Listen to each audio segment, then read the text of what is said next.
Iran confirms death of its intelligence minister Ismail Khatib in Israeli strike. Iran has confirmed that its intelligence minister Ismail Khatib was killed in Israeli strikes today. In a social media post, Iranian President Masoud Pezeshkian condemned the assassination and offered his condolences.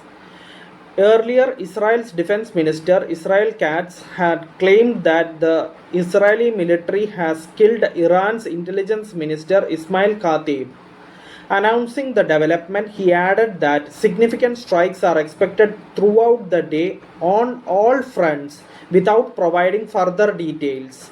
Khatib's killing comes after Israel targeted top security official Ali Larijani and Basij paramilitary force commander Gholam Reza Soleimani.